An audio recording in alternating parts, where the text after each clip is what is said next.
estamos acá para estudiar la palabra del Señor. Una palabra que nos da vida, gloria al Señor.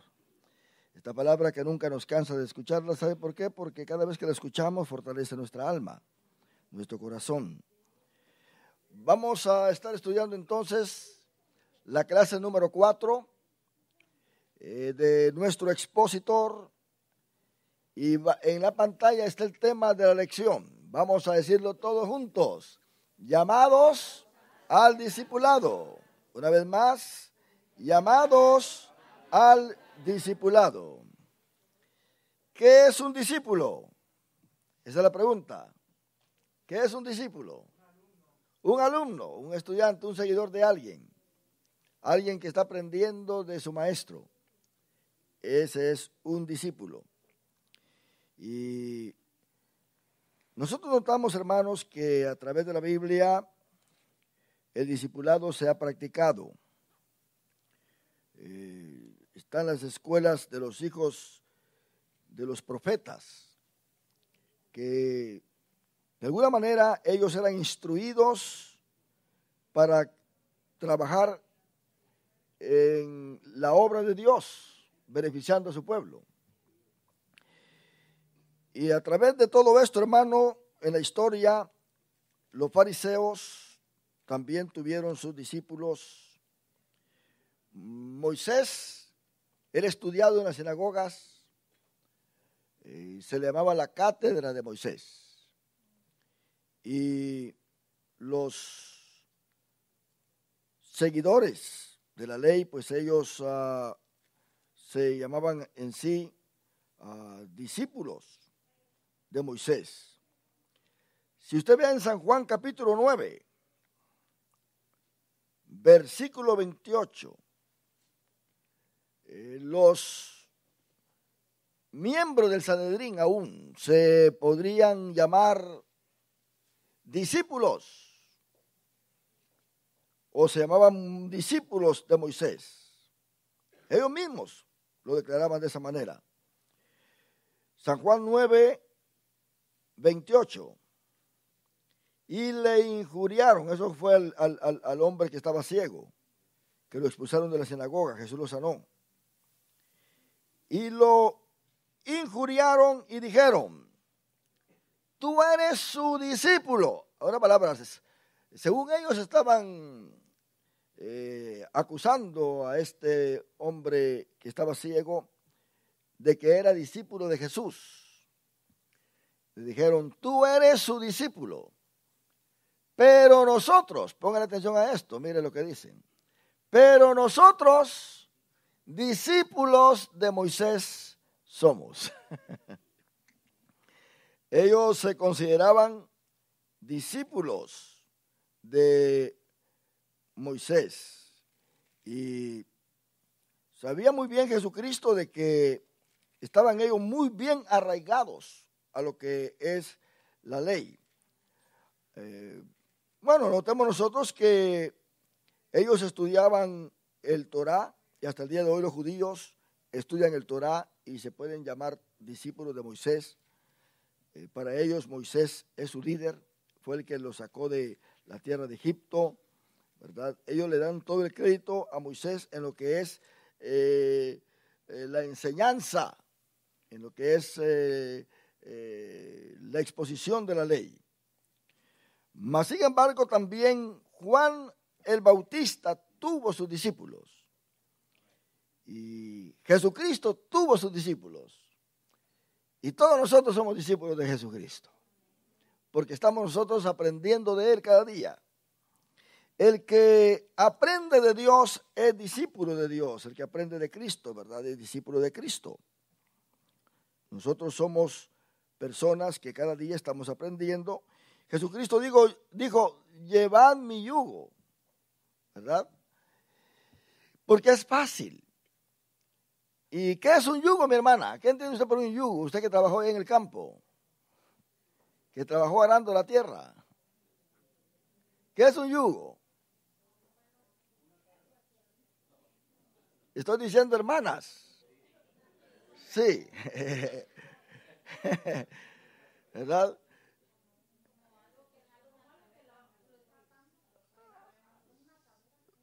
Un yugo es una atadura. Ok.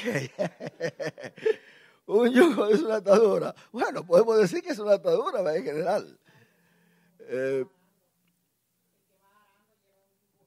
Ajá, sí, pero ¿qué es un yugo? A ver, caballero, usted sí lo sabe, ¿verdad? Porque las semanas están en la cocina, hombre. ¿Verdad?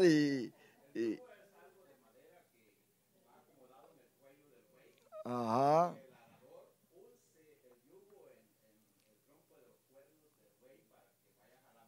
ajá, ajá. Sí, sí, pues eso. Ahí está. No, pues ya, esa palabra no la puedo usar yo para explicarlo. Pero digamos, nos imaginamos un yugo, lo que es, ¿verdad que sí? Es que un trozo de madera, ¿verdad que sí? Ese trozo de madera pues debe de tener su peso adecuado, por supuesto. El que sabe hacer un yugo sabe muy bien de qué peso lo va a hacer y de qué madera lo va a hacer. No va a castigar a los bueyes, ¿verdad que sí? Porque imagínense que le hagan un yugo de hierro a un buey. No, pues el problema es bastante grande. Entonces, en los lados, en las dos puntas, pues tiene una forma concave, ¿verdad que sí? Que le cabe cabalmente o está de acuerdo al grosor de la nuca del buey, ¿verdad? Para adaptarlo ahí y acomodarlo y ensamblarlo. Por supuesto lo atan, ¿verdad que sí? Entonces Jesús dijo, llevad mi yugo, porque es fácil, es ligera mi carga. ¿Qué quiso decir Jesús con eso? Luego dice, aprended de mí. ¿Se da cuenta? Usualmente cuando ponen dos bueyes a arar y hay uno nuevo, pues no ponen dos bueyes nuevos ahí para, o sea, pues, ¿qué vamos a decir? Nuevos, jóvenes, pues, sino ponen a un buey viejo con un buey joven para que el buey viejo le enseñe al joven, lo adiestre, ¿se da cuenta? Pero ¿cómo el buey joven va a aprender del buey viejo? A través del yugo. Porque para donde vaya el buey viejo, ahí tiene que ir el joven. ¿Por qué va siguiéndolo? Por el yugo, ¿verdad? Como dijo la hermana, es una atadura, ¿verdad? Le dijo Jesús a Pedro, Pedro, antes cuando tú eres joven, te ceñías e ibas a donde tú querías, pero ahora te ceñirá otro. ¿Se da cuenta? Ahora te ceñirá otro. A eso le llama el apóstol Pablo guiados por el Espíritu Santo. Somos personas guiadas por el Espíritu Santo a través de la enseñanza bíblica, porque Jesucristo dijo que el Espíritu Santo iba a venir y que iba a enseñar toda la verdad. ¿Se da cuenta? Iba a enseñar, nos iba a guiar a todo conocimiento. Es el Espíritu Santo el que nos muestra y nos revela lo que hay en Dios. Entonces es así como se aprende. Pero Jesucristo, hermano, tuvo sus discípulos, como tuvo Juan, como tuvieron los maestros de la ley. Y estos discípulos, de alguna manera, pues aprendían. Habían procesos para poder llegar a graduarse. Para que alguien se viniera a ser uno que estuviera en una posición bastante superior a los demás discípulos, tenían que pasar ciertos procesos de aprendizaje y de aceptación, y no era fácil hacerlo. La memorización es muy importante para ser discípulos. Entonces, note bien que los discípulos se acercaron a Jesús y dijeron, Maestro, enséñanos. ¿Verdad que sí? Enséñanos a orar. Y Jesús les enseñó así, verbalmente, y ellos tenían que memorizar lo que Jesús les enseñaba para que se recordaran y trabajaran dentro de eso que habían aprendido, porque cuando uno va, hermano, a aprender algo es para practicarlo, ¿sí o no? Usted va a aprender un oficio es para practicarlo, no es solamente de teoría, porque ese es el problema. Ahora nosotros vemos cómo la gente quiere saber mucho, pero no hace nada. ¿Verdad que sí? Saber mucho sin hacer nada, eso, hermano, no trabaja de esa manera. Hay que envolverse. Jesús habló de los campos, habló del trabajo, habló de ser responsables, de ser fieles. Y nadie puede ser fiel a Dios si no está en el asunto a quien Dios lo ha asignado. Usted no puede decir, Señor, yo te soy fiel, pero ¿fiel en qué? ¿Qué estamos haciendo para Dios? Él dice que bienaventurado el hombre y la mujer, ¿verdad? Que cuando el Señor venga lo haya haciendo así. Lo haya haciendo así. ¿Haciendo qué? Señor, yo te soy fiel, voy a la iglesia, Señor, y tú sabes, ahí me siento en la banca, de ahí me olvido de todo al salir. Eso no trabaja de esa manera. Jesús dijo, mira los campos que están blancos.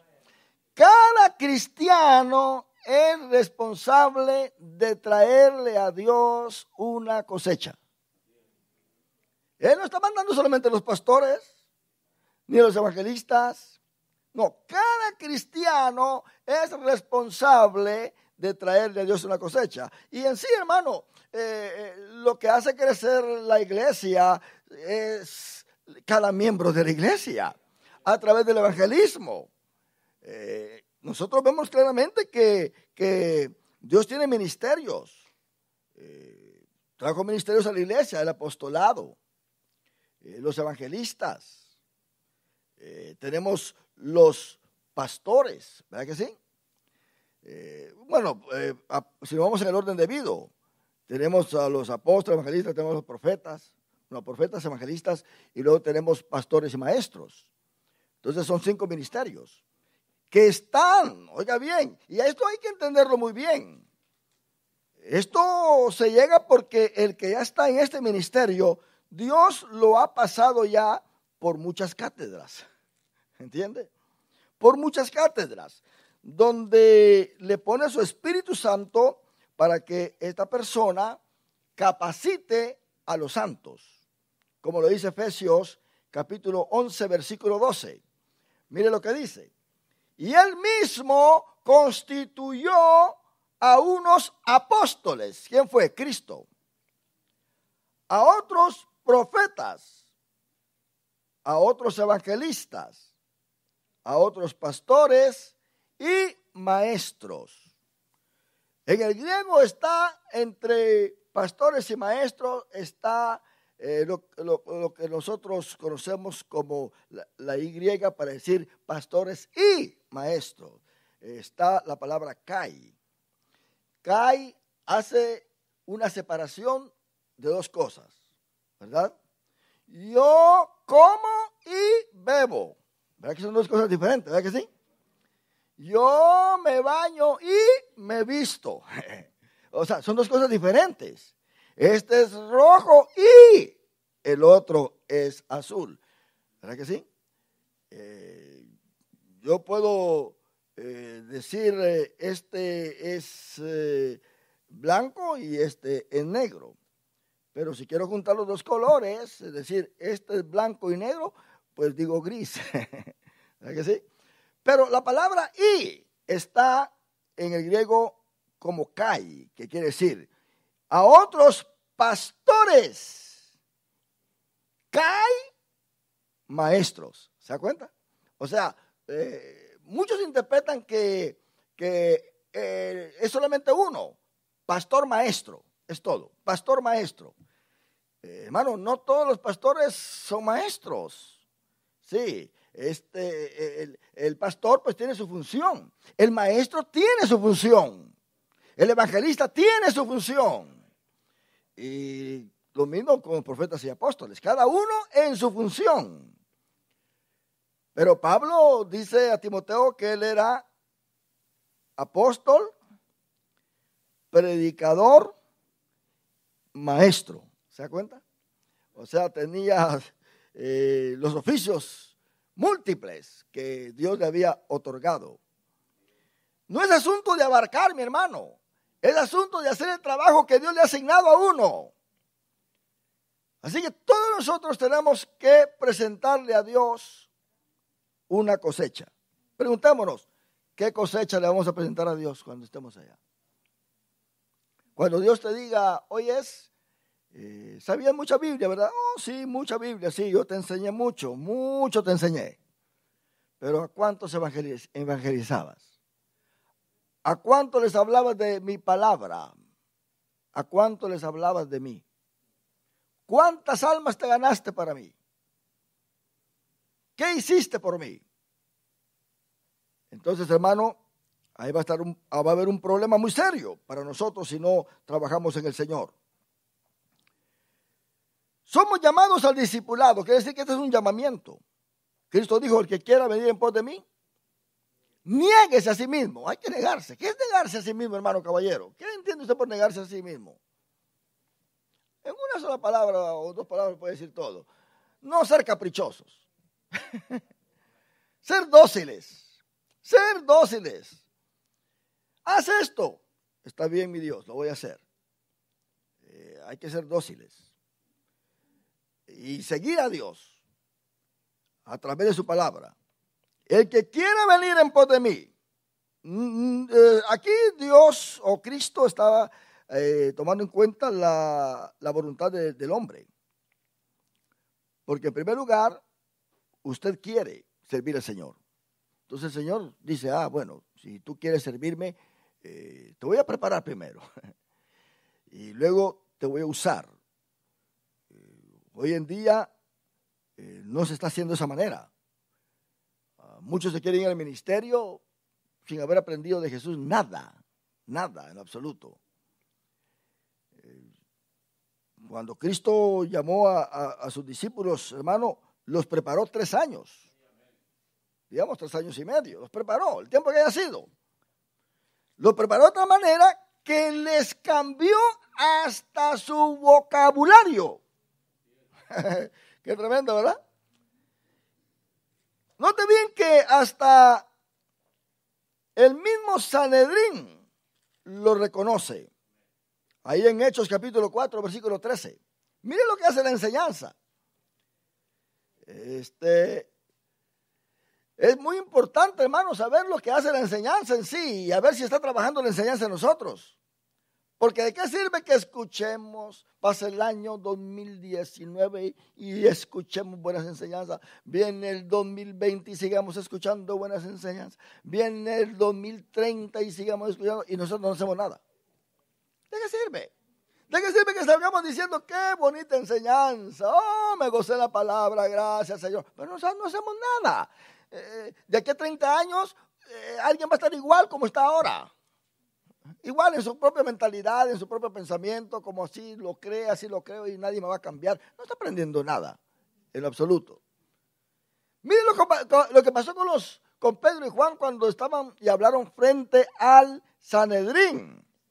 Entonces, viendo el denuedo, el valor de Pedro y de Juan, y sabiendo que eran hombres sin letras y del vulgo, ahí, de la plebe, se maravillaban y les reconocían que habían estado ¿con quién?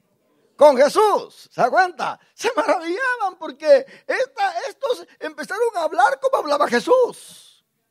Tenían palabras de sabiduría, tenían palabras de ciencia. Eran hombres que eran considerados sin letras, aunque los judíos nadie era analfabeto, mi hermano.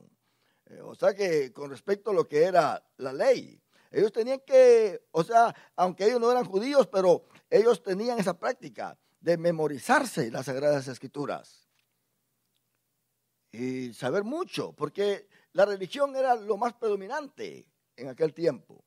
El que sabía de ciencia, el que sabía de agricultura, el que sabía de lo otro, pero no sabía nada del Torá, no servía para nada. Era así como lo calificaban. Entonces ellos andaban predicando a Jesucristo, pero ya no eran los mismos. ya no los consideraban sin importancia. Decía, bueno, estos son hombres sin letras, pero la manera en que hablan, con qué seguridad hablan. Y les reconocían que habían estado con Jesús. Jesús les había enseñado todo esto. Entonces, hermano, tenemos nosotros acá que Nicodemo también se le acercó a Jesús y lo reconoció como maestro. Y Nicodemo era maestro. Un maestro reconociendo a otro como maestro. Tremendo, ¿verdad? Y llegó de noche porque no quería quizá que los demás se dieran cuenta. Si no, lo tiraban de la sinagoga. Pero Nicodemo era miembro del Sanedrín. Era uno de los jefes de los judíos. El Sanedrín se componía de 70 personas. Todos tenían que ser letrados, profesionales, doctores en la ley, fariseos, hombres preparados en lo que es el conocimiento del Torá y de la ley de Israel. Entonces ellos realmente estaban preparados y Nicodemo vino a Jesús, era uno de ellos. Y Nicodemo le dijo, maestro. ¿Se da cuenta? Lo llamó maestro. Maestro. Ahora, para un judío no podía llamar maestro a cualquiera. Tenía que salir de una de las escuelas que estaban ahí. Eran dos escuelas muy predominantes. Una babilónica y la otra pues judía. Y estaba la Universidad de Gilel, que pertenecía a los judíos, y todo el que salía de ahí era considerado maestro. Pero a Jesús nunca se le comprobó que fue a la Universidad de Gilel. Nunca. Yo escuché por ahí en la radio un programa que le preguntaron al que estaba ahí, oiga, no sabemos de Jesús en su niñez, solamente sabemos lo que relata Lucas, que fue al templo a la edad de 12 años. De ahí no sabemos nada. Sabemos que creció en Nazaret. Pero ¿cómo él vino a saber todo lo que enseñó? Y le dice este hombre, bueno, lo que pasa es que Jesús, aunque la Biblia no lo dice, pero se puede comprobar que él se fue a la India, ¿verdad? Y en su niñez estuvo allá en la India y allá pues aprendió magia, aprendió a enseñar misterios y luego pues se regresó a Israel y empezó a enseñarle a su gente todas estas cosas. Entonces dije yo, wow, qué tremendo esto, ¿verdad? Cómo Jesús se fue a la India a aprender todo lo que aprendió y venirlo a enseñar. ¿Quién se lo enseñaría a Jesús en la India? Imagínense que por eso la Biblia es tan hermosa al estudiar, hermanos, que no menciona nada de la niñez de Jesús, pero sí dice que se fue a Nazaret y que creció en Nazaret. Quiere decir entonces que no salió de Nazaret, ¿verdad? Estuvo ahí y venían cada año al templo, sus padres lo traían. Entonces quiere decir que no salió de su tierra, cada año estaba ahí, estaba bajo el cuidado de sus padres. Y ahí en San Lucas capítulo 2, vemos nosotros esto, que Jesús está en el templo a la edad de 12 años. ¿Qué tanto puede saber un niño a la edad de 12 años? ¿Podrá un niño de 12 años discutir profundamente la ley de Moisés con un maestro de la ley? El Bar Mitzvah es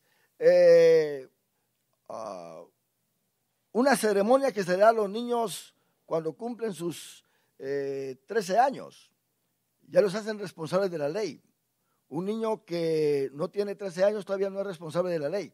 Pero cuando ya le celebran el Bar Mitzvah, como a la jovencita, a la niña le celebran el Bat Mitzvah, entonces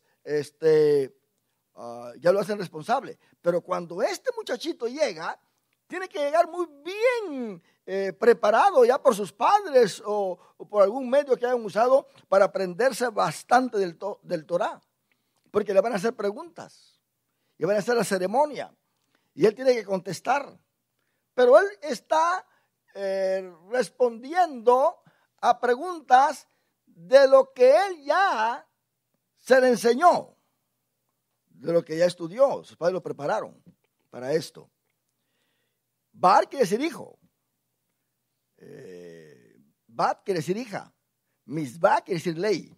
Quiere decir, Bar Misbah ahora viene a ser hijo de la ley. ¿Se da cuenta? Hijo de la ley. Aquí Jesús llega al templo. Yo no creo que viene de la India, mi hermano. Porque Jesús tiene 12 años. ¿Verdad que sí? Tiene 12 años Jesús acá. No viene de la India. Y si lee el versículo 41 de San Lucas 2, mire lo que dice. Iban sus padres todos los años. ¿Se da cuenta?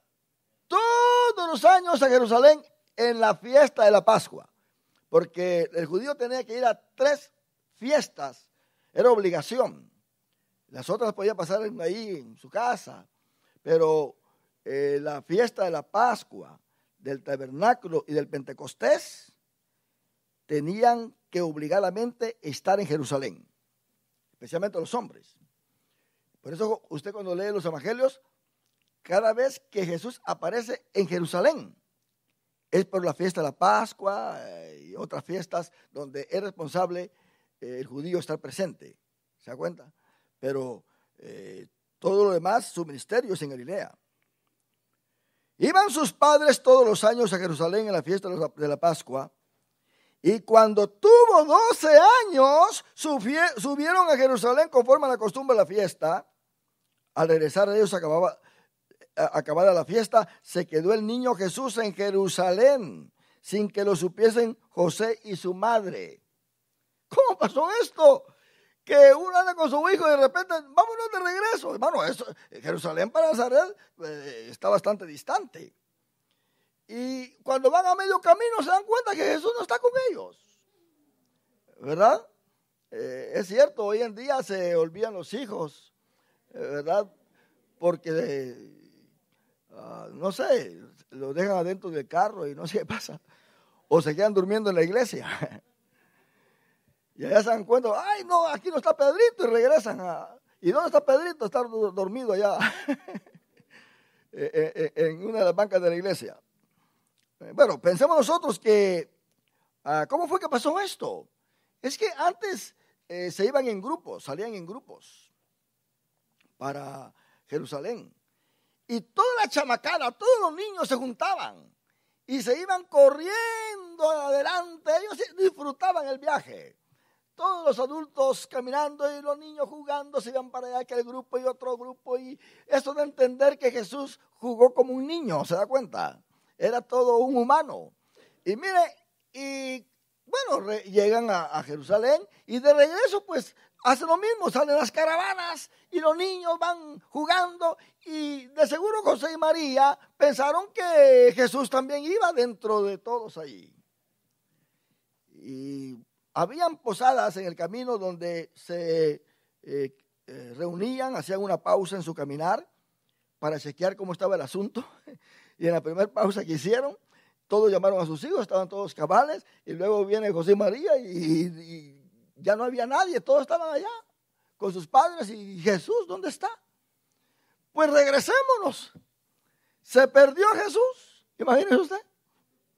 ¿Pero será que estaba perdido? No, no estaba perdido.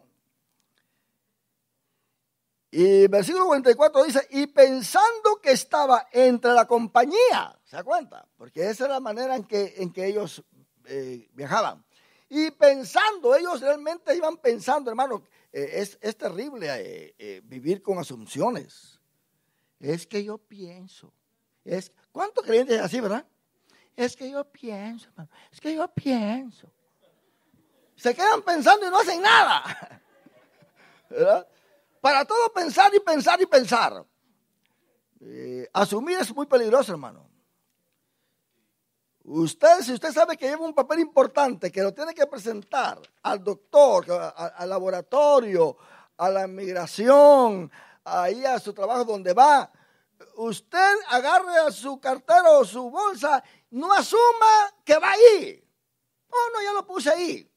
Quizás es verdad, lo puso, pero no asuma. Que cuando llegue allá, usted abra su cartera y, ay, yo pensé, ¿verdad? Y yo pensé que lo había puesto. No, no, esa es una práctica que hace fallar a cualquiera. A cualquiera. No asumamos. Usted sabe que va para tal lugar, aunque sepa 100,000 veces que sí echó el documento en su cartera, antes de salir, abra su cartera otra vez, saque el documento, tóquelo con sus manos y póngalo ahí de regreso. Porque asumir es muy peligroso. Ay, yo pienso que sí me voy al cielo, usted. Qué tremendo, hermano. No. José y María estaban pensando que estaban entre la compañía. Anduvieron camino un día de camino usted. Qué tremendo. Es que pensemos, ellos estaban jóvenes también. María no cree usted que tenía 30, 40 años. María estaba entre esos 15 y 16 años. No eran niños también ellos. Entonces, y le buscaban entre los parientes y los conocidos. Lo andaban buscando ahí. Y luego, ¿qué dice? El versículo 45, pero como no le hallaron, hermano, no le hallaron. Que es tremendo, ¿verdad? Volvieron a Jerusalén buscándole. Ahí se cumple lo que dice Cantares, ¿verdad? ¿Ustedes han visto a mi amado? Le preguntó a las doncellas, le preguntó a los policías, le preguntó, ¿dónde está mi amado? Oh, doncellas de Jerusalén, lo ando buscando. ¿Cómo es tu amado? Es que mi amado es rubio y bello entre miles. Si lo veis, házmelo saber dónde está mi amado. El libro de Cantares no solamente para que usted lo agarre y enamore a la mujer. No, esas son profecías que hay ahí. Luego, hermano, dice acá, pero no le hallaron, volvieron a Jerusalén buscándole. Y aconteció que 3 días después, imagínense, lo que ellos menos imaginaban era que estaba dentro del templo con los doctores de la ley. Estos doctores de la ley no lo querían dejar ir porque, hermano, estaban aprendiendo cosas de ese niño de 12 años. Y no lo aprendió en la India. Ese jovencito, ese niño de 12 años tenía una sabiduría bárbara. Que por 3 días no lo dejaron salir. Sigue hablando, le decían, que estamos aprendiendo. Y aconteció que 3 días después le hallaron en el templo, sentado en medio. Oiga bien, no lo tenían arrinconado por allá. Estaba en medio. ¿Se da cuenta? En medio de gente sin letra. Así dice. Ah, no. Ah, imagínese qué tremendo usted. Estaba, dice, le hallaron en el templo sentado en medio de los doctores de la ley. Qué tremendo. Y oyéndoles y preguntándoles. La diferencia del bar mitzvah aquí es que el doctor de la ley, ¿verdad? El maestro, el rabí, le hace preguntas al niño. Y el niño tiene que responderle para poder él ser hijo de la ley. Pero en este caso era lo opuesto. Era el niño que les estaba preguntando a estos doctores de la ley, hermano. Les estaban, y oigan lo que dice el versículo 47. Y todos los que le oían, todos, no dice algunos. Y todos los que le oían se maravillaban de su inteligencia y de sus respuestas, porque también él preguntaba y si no sabían, pues tenía que responderles. No, es que esto es así, les decía. Noten bien que una de las formas de poder recibir una respuesta correcta o recibir un conocimiento es preguntando. En esa manera usted está presto para responder de acuerdo a lo que le han pedido. Jesús les preguntaba y ellos de seguro no contestaban muy bien, porque después cuando Jesús hablaba se maravillaban. Los dejaba atónitos. ¡Wow! Miren la sabiduría de este niño. Se maravillaban de su inteligencia y de sus respuestas. Cuando le vieron, se sorprendieron y le dijeron a su madre: hijo, ¿por qué nos has hecho así? He aquí tu padre y yo te hemos buscado con angustia. Ni modo, hermano, eso es terrible. Especialmente Jesús, que Dios se lo recomendó muy bien. María, José, ahí va. Ese es mi hijo. Si lo descuidas, ya sabes lo que te va a pasar. Entonces él les dijo, hasta los padres, hermanos, les hizo la pregunta también: ¿por qué me buscabais? ¿No sabíais que en los negocios de mi padre me es necesario estar? Algunos dicen que José era carpintero y de seguro José haber dicho: oye, pero ¿en qué negocio? Tú no has estado en mi negocio. Pero sucede el versículo 50, mas ellos no entendieron las palabras que les habló. Qué tremendo, hermano. Y descendió con ellos y volvió a Nazaret. ¿A dónde se fue a vivir Jesús? A Nazaret, no a la India, ¿verdad que no? No. Se fue a Nazaret y estaba sujeto a ellos. Estaba sujeto a ellos. Fue un hijo obediente. Y su madre, oiga bien, guardaba todas estas cosas en su corazón. Y Jesús crecía en sabiduría y en estatura y en gracia para con Dios y los hombres, pero allí en Nazaret.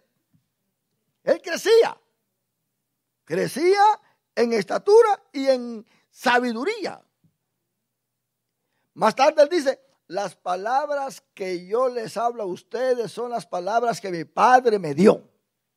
Cuando él ora en San Juan 17, él dice: Padre, las palabras que tú me diste, yo se las di a ellos. Entonces, ¿quién le dio esas enseñanzas a Jesús?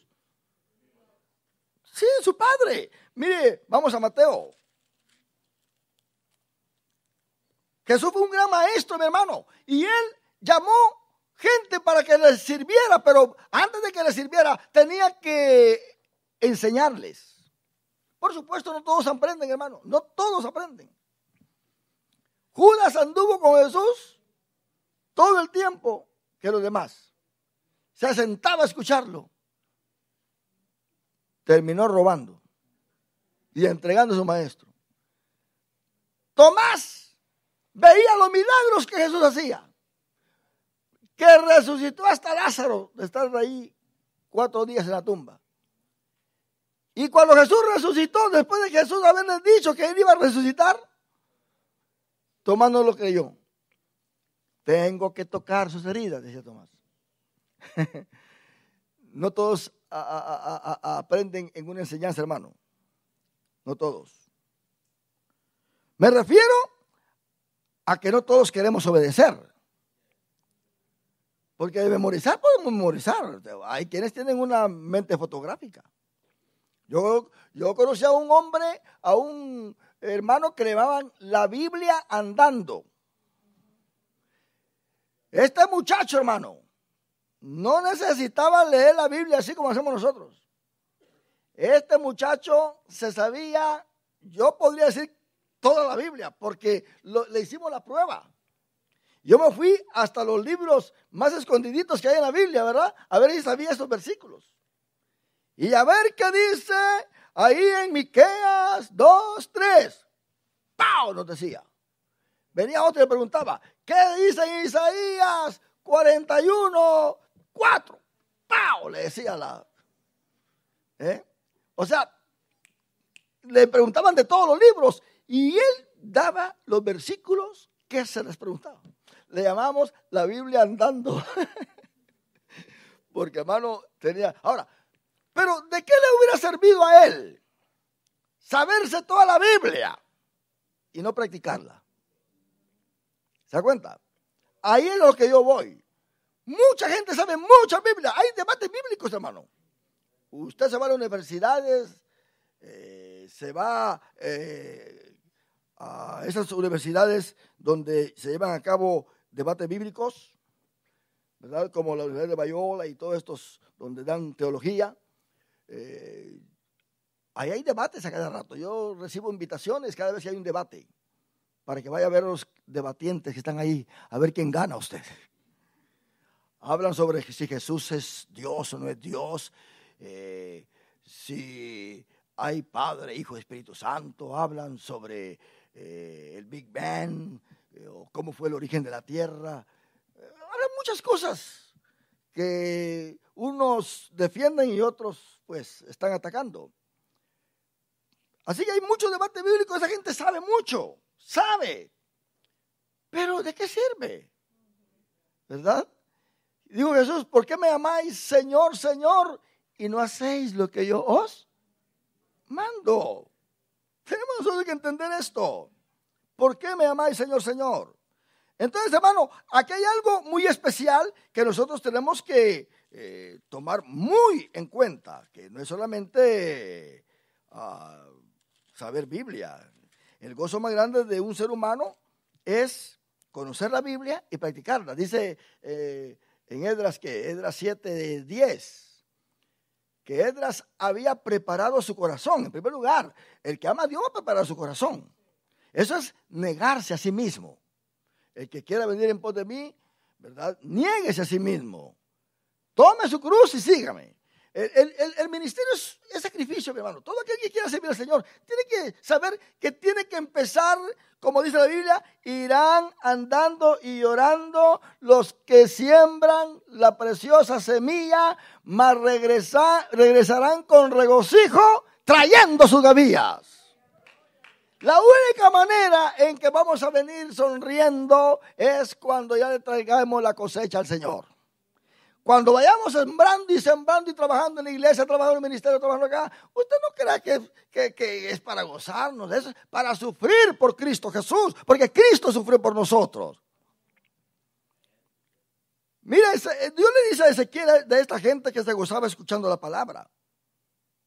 Jesús preparaba al discipulado, los preparaba con enseñanzas, con ejemplos. No solamente de los milagros que él hacía, sino también los preparaba con el ejemplo de su personalidad.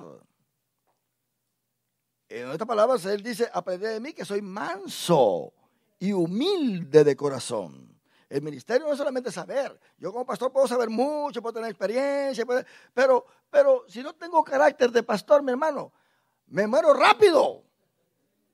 Sí, me muero rápido porque un líder en el Señor, uno que se sirve al Señor, no puede guardar rencor en el corazón, es por demás. Y el diablo eso es lo que quiere. Porque la manera en que el diablo interrumpe los ministerios es sembrando amargura en el corazón de uno que le sirve al Señor. Porque ya no puede pensar en Dios. Ya no siente libertad para hacer el trabajo. Ya siente un estorbo allí. Porque ya no tiene esa unción, se le va la unción del Espíritu Santo. Una persona enojada no puede tener unción. Una persona que le sirve al Señor y luego que está con amargura en su corazón no puede tener unción. El Espíritu Santo es tan delicado, como decían los hermanos ayer, que si lo tocamos es como esa plantita que cierra sus hojas, ¿verdad? La dormilona. Usted apenas la toca así, mire, se cierra. Es muy sensible. El Espíritu Santo dice, te voy a usar, pero cuando ve que hay amargura, cuando ve que hay resentimiento, cuando ve que no hay perdón, cuando ve que hay ahí cosas no disponibles para el Señor, no toca, es por demás. Y todo lo hacemos a la fuerza. Y lo que se hace en el Señor a la fuerza lo deprime a uno usted. Lo deprime. ¿Por qué hay tanta contienda aún hasta en los ministerios? Pastores peleándose con los demás. especialmente cuando son miembros de un concilio. Cualquier concilio, por muy popular que sea el concilio, se andan peleando porque tienen resentimiento entre ellos, ya sea por competencia, ya sea por envidia, ya sea por poder, ya sea por dinero, cualquier cosa, pero lo menos que se fijan son en las almas. Entonces andan peleando, andan agarrándose, andan de todo, no sirve esto aquí que allá y que... No, hermanos, tenemos que entender todo esto. Ahora, Ezequiel capítulo 33 lo dice claramente. El versículo 31, oiga bien lo que dice. Y vendrán a ti como viene el pueblo. En otras palabras, el pueblo viene a escuchar, el pueblo viene a oír, porque le gusta cómo la persona habla. Si usted ve a esas mega iglesias, cómo me gusta cómo habla. ¡Wow! Cada vez que hablas, hasta hambre me das. Más quiero comer. Y mire usted, y vendrán a ti como viene el pueblo, y estarán delante de ti como pueblo mío. Y oirán tus palabras, y no las pondrán por obras. Ezequiel 33, 31. No las pondrán por obras, la van a escuchar, pero no las pondrán por obras, es por demás. Antes hacen halagos con sus bocas, y el corazón de ellos anda en pos de su avaricia. ¿Se da cuenta? Ellos pueden hablar de que qué bonito estuvo todo, qué precioso, wow, me gusta a mí cómo se enseña la palabra, pero ¿de qué sirve si no la ponemos por obra? Tenemos que entender esto, porque hermano, nadie está en una iglesia para después para venir a darle cuentas a su pastor. Es ante Dios que va a dar cuenta un día. Sí, porque quizá en una iglesia, un ministerio nosotros trabajamos y quizá nadie nos lo va a reconocer. Pero ¿será que vamos a darle cuenta a la gente nosotros? Vamos a darle cuenta a Dios. Por eso dice la Biblia que todo lo que hagamos, lo hagamos de corazón como para Dios y no para los hombres. El problema de muchos es que están trabajando en la iglesia, en cualquier iglesia que esté, pero para agradar a los hombres, para recibir un premio o un trofeo, para recibir cualquier cosa. Pero, hermano, nosotros tenemos que tener una mentalidad de decir, yo estoy trabajando en la compañía de Dios.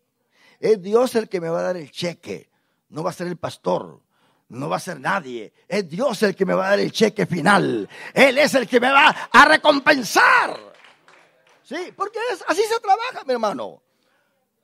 Porque si nosotros trabajáramos para que alguien nos ponga en un pedestal, ¿cuándo se va a llegar a eso, hermano? Al contrario, le tumban a uno mejor los pies para que caiga uno allí.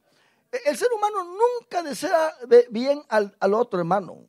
En el mundo se vive en competencia. Sí, en un negocio usted está compitiendo con alguien más. Usted quiere sobrevivir. Usted quiere ganar. No quiere ser un perdedor. Pero déjeme decirle, en Cristo Jesús se gana perdiendo. ¿Verdad que sí? Muchas veces tenemos que perder para ganar.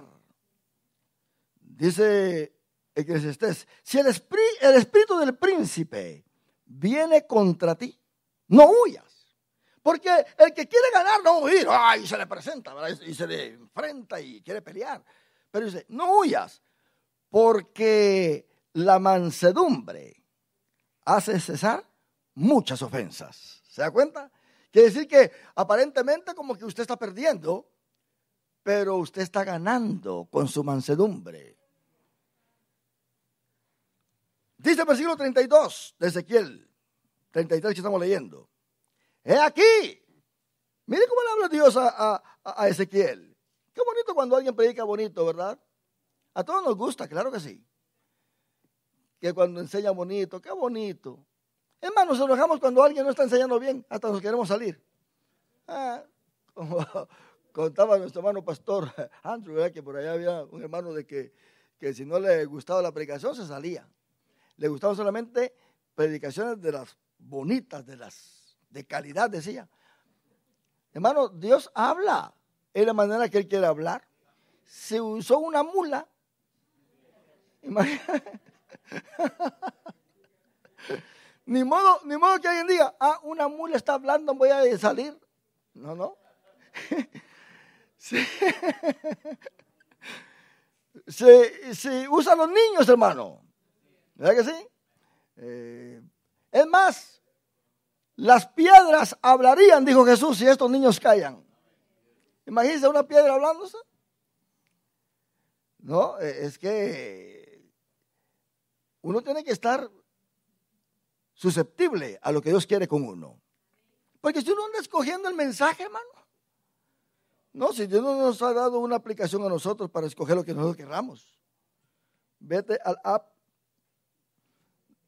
número tal que ahí vas a escuchar buenos mensajes. Los otros no. O sea, depende, pues estoy hablando en términos espirituales. No podemos escoger nosotros la manera en que Dios nos quiere hablar a nosotros. Dios habla a través del trueno. Dios habla a través de la enfermedad. Dios habla a través de la pobreza. Dios habla a través de desastres. Dios habla a través de problemas familiares. A través de incidentes que nosotros ni siquiera pensamos que nos podrían llegar. Pero es Dios que nos está hablando. ¿Verdad? Y aquí dice, tú eres a ellos como cantor de amores, hermoso de voz y que canta bien. Y oirán tus palabras, pero no las pondrán por obra. Qué tremendo, hermano. Lo más terrible para un maestro es que enseñe y que vea que su gente no cambia. Que enseñe y que siempre está la misma persona, la misma del año pasado. Viene el otro año, la misma del año pasado. No hay cambio de carácter, no hay cambio en la fidelidad a Dios, no hay cambio en la dedicación a Dios, no hay progresividad en su vida.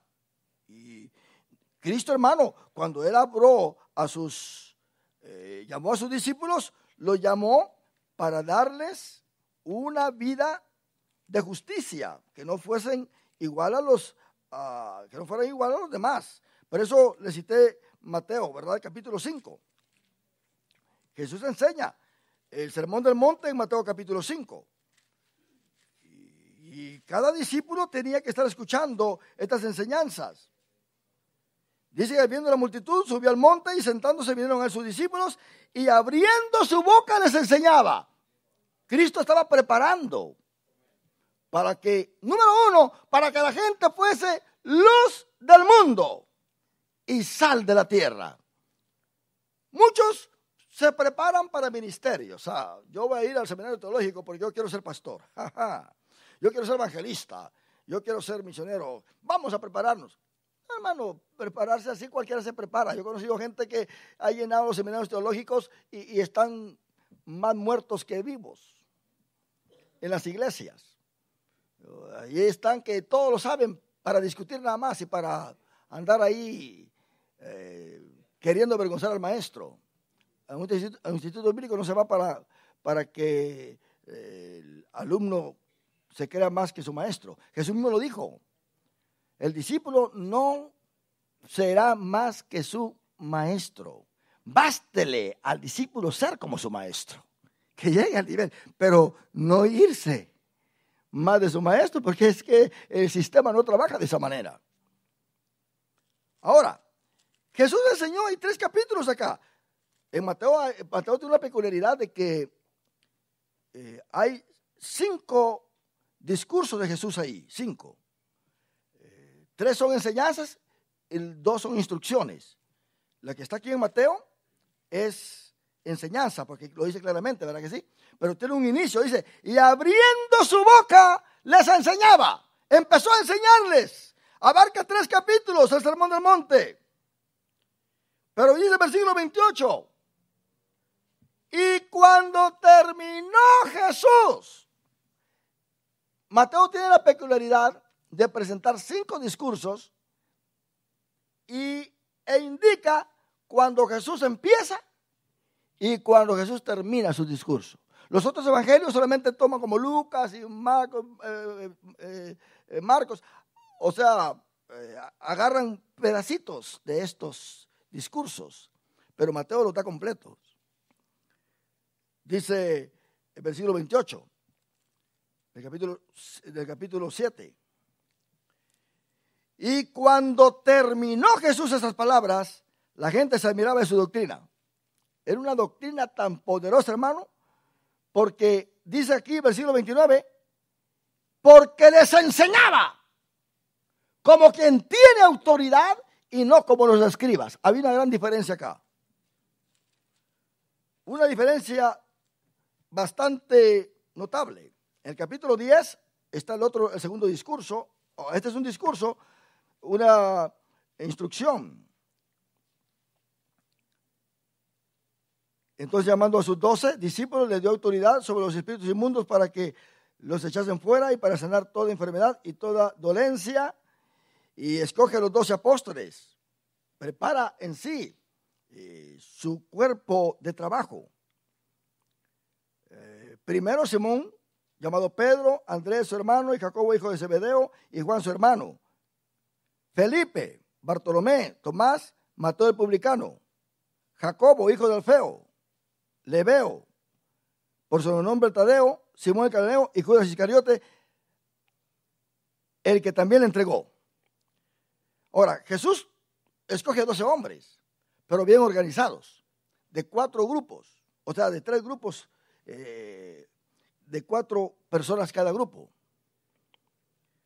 El primer grupo era dirigido por Pedro.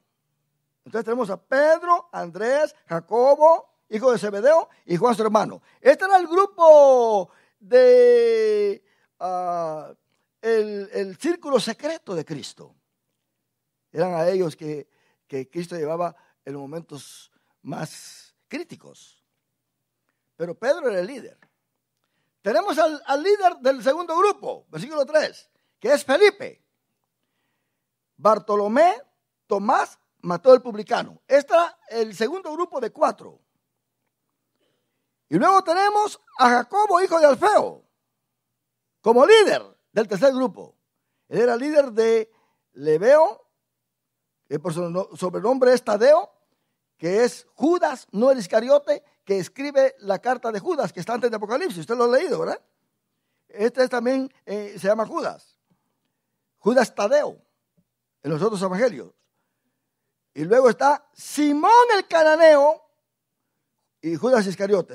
Así que a Jacobo, hijo de Alfeo, que es otro Jacobo aquí, no es Jacobo, hijo de Zebedeo, hermano de Juan, sino que es Jacobo, hijo de Alfeo, Simón el cananeo, Judas Iscariote. Ahora, estos grupos de 4 aparecen a través de los 4 evangelios.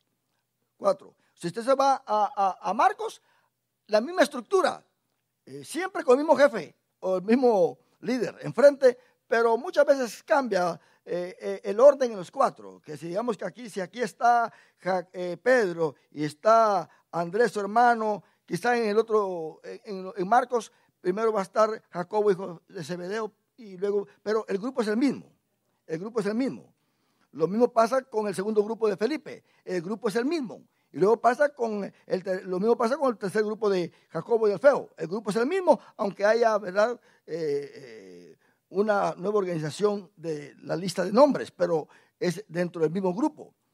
Pero si nos vamos aquí a Hechos, donde se menciona por última vez estos grupos, en Hechos capítulo 1, vemos nosotros que el asunto cambia, pero el grupo es el mismo, o sea, los grupos son los mismos. Y entrados, dice el versículo 13, y entrados subieron al aposento alto donde moraban, primer grupo, Pedro, Jacobo, Juan y Andrés. ¿Está correcto el grupo todavía, verdad que sí? Son los 4 que pertenecen al primer grupo. El segundo grupo, siempre se menciona al líder. Jacobo, Juan, Andrés Y, sí, ahí lo tenemos entonces. Pedro, Jacobo, Juan y Andrés. Luego está Felipe, Tomás, Bartolomé y Mateo. ¿Ok? Es el segundo grupo de 4. Noten bien que los apóstoles tienen en los evangelios, cambia el nombre de ellos, pero no los pierden de vista. Dicen, este es, ¿verdad? Por ejemplo, Bartolomé, en otro pasaje le llaman Natanael. Ahora, está Felipe, Tomás, Bartolomé y Mateo. Ahora, veamos el tercer grupo. Tienen que haber 4, ¿verdad que sí? En cada grupo. Jacobo, hijo de Alfeo, el líder. Simón el celote. Judas, hermano de Jacobo, o sea, Judas Tadeo. O sea, tenemos acá lo que aparece en Mateo, que es Judas Tadeo. Ahora, pero no aparece Judas Iscariote. Así que el último grupo, solamente hay 3. Este es el orden que Jesús formó. Jesús no fue un hombre desordenado, hermano, para llevar a cabo su trabajo. En una iglesia tiene que haber organización para llevar a cabo el trabajo. Hay quienes dicen, a mí en la iglesia no me gusta estar en ningún grupo usted.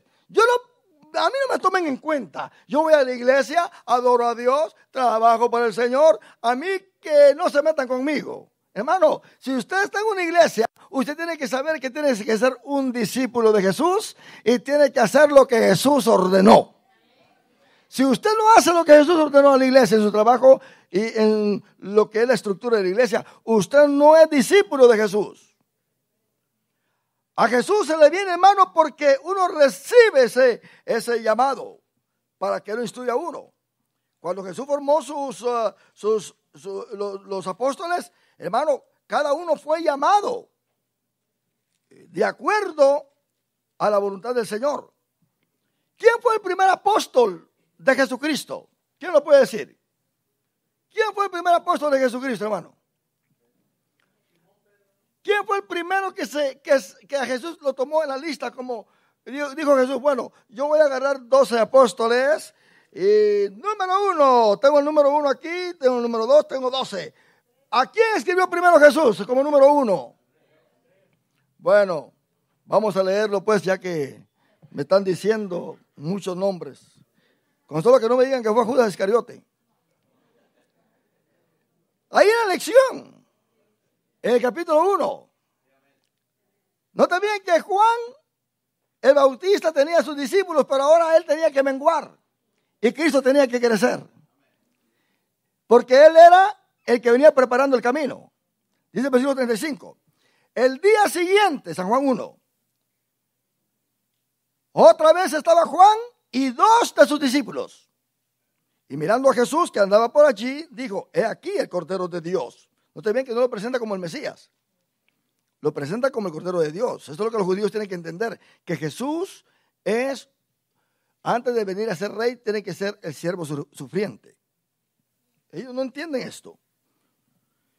Y mirando a Jesús que andaba por allí, le dijo, he aquí el Cordero de Dios. Le oyeron hablar los 2 de sus discípulos y siguieron a Jesús. Note bien, Jesús no los llama acá, solamente los siguieron. Y volviéndose Jesús y viendo que le seguían, les dijo, ¿qué buscáis?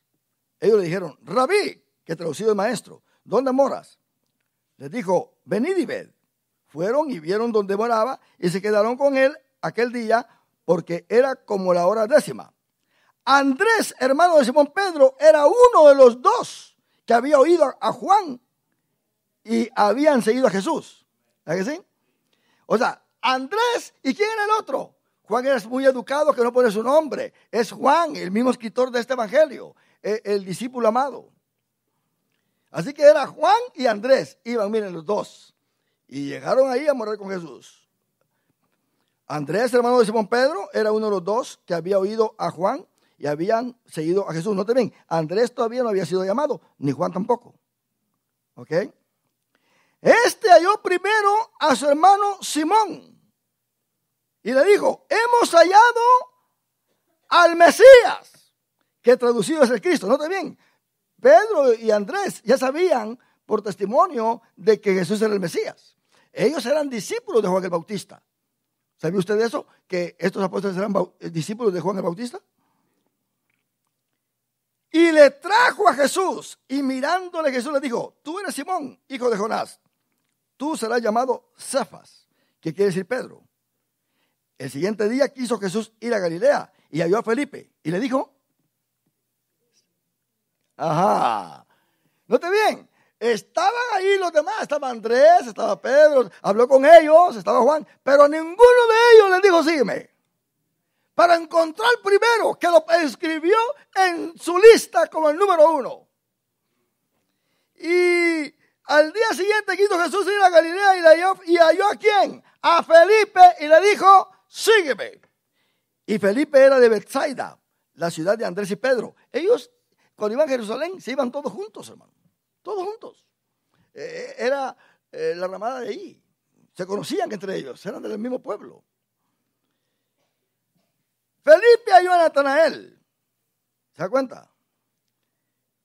Y le dijo: hemos hallado a aquel de quien escribió Moisés en la ley, así como los profetas, a Jesús, el hijo de José de Nazaret. No te ven cómo le dijo. Y le mencionó Nazaret. Y Natanael le dijo: ¿de Nazaret puede salir algo bueno? Aunque ahí estaban las escuelas, o sea, había en sí un grupo de sacerdotes que vivían ahí, en Nazaret. Pero notamos nosotros que entre los judíos y Galilea, pues el que estudiaba y se graduaba en Galilea o era sacerdote de Galilea era menor que el sacerdote que estaba en Judá. Le daban más importancia. Había discriminación entre los mismos sacerdotes.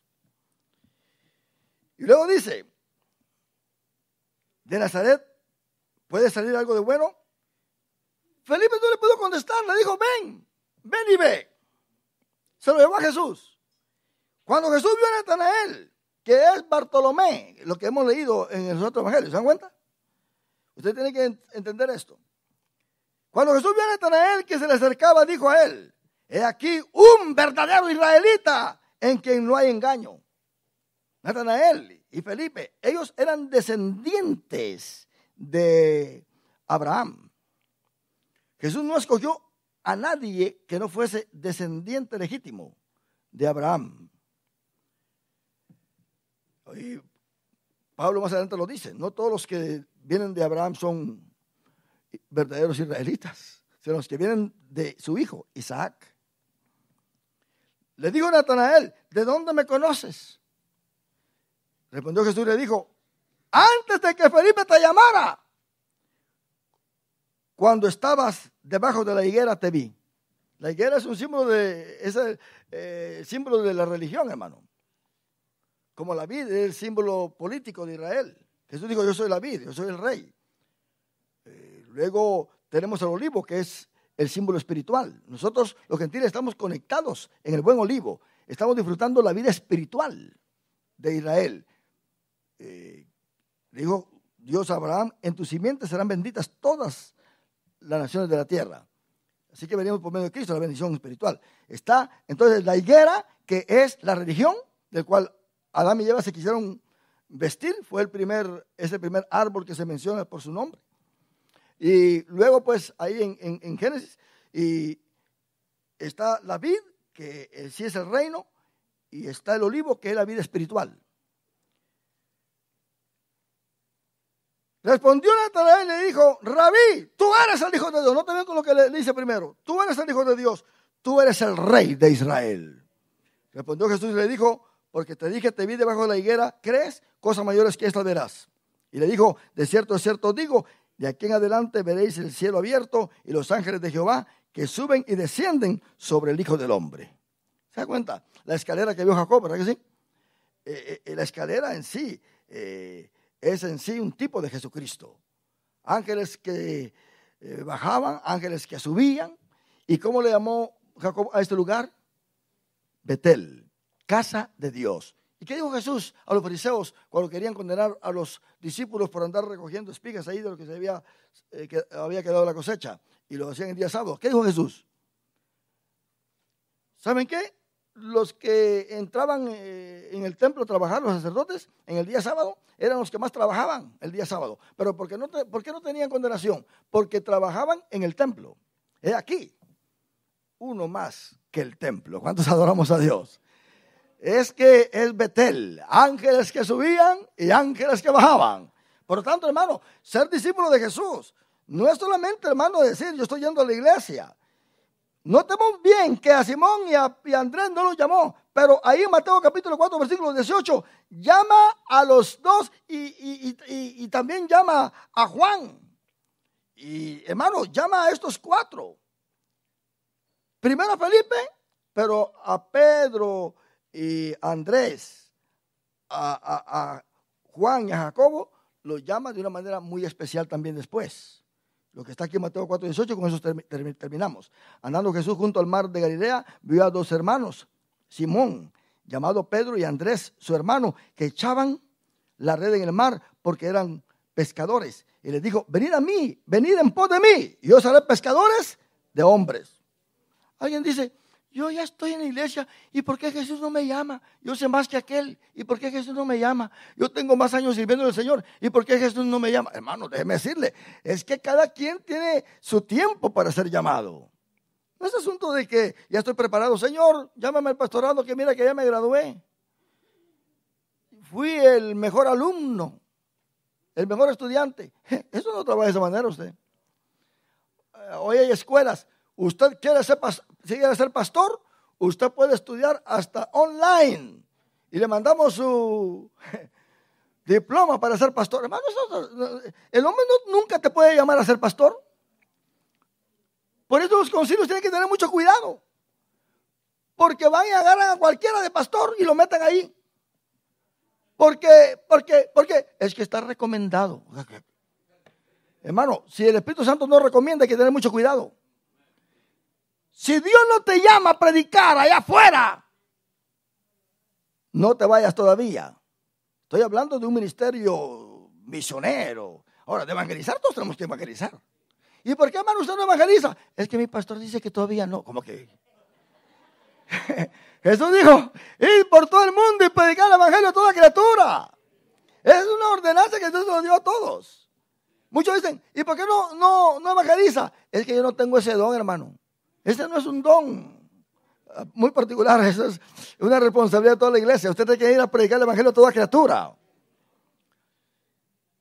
Muchos tienen un año ya y se quieren ir de pastor y no tienen ni el carácter formado usted. Otros de evangelista. Ahora no, ahora son apóstoles. No, hermano, para ser apóstol, olvídese. Eso realmente tiene sus requisitos.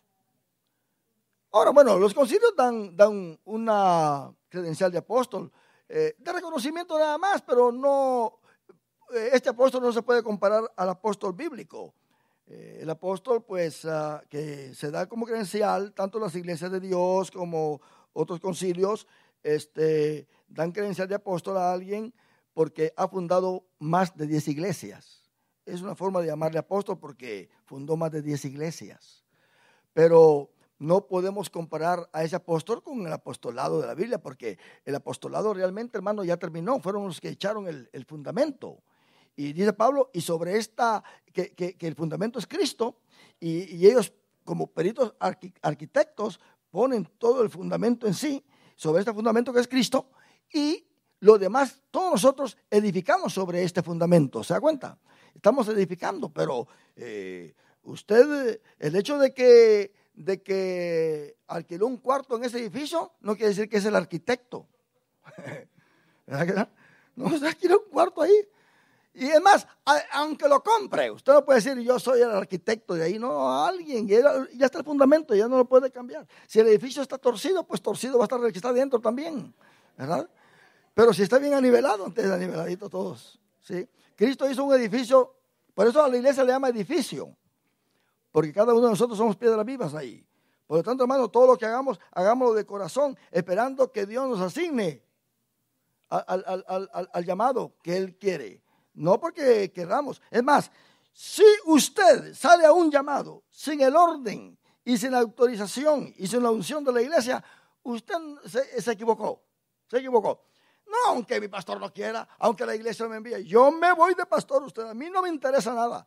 A mí por allá me dijo un barbudo que iba a ser un profeta, se me apareció, dice. Y ese era uno de los musulmanes. El punto es, hermano, que tenemos que entender que la vida ministerial tiene que ser un llamado. Y todo a su tiempo. ¿Cuántos queremos trabajar para el Señor? Póngase de pie, damos gracias a Dios por esta palabra.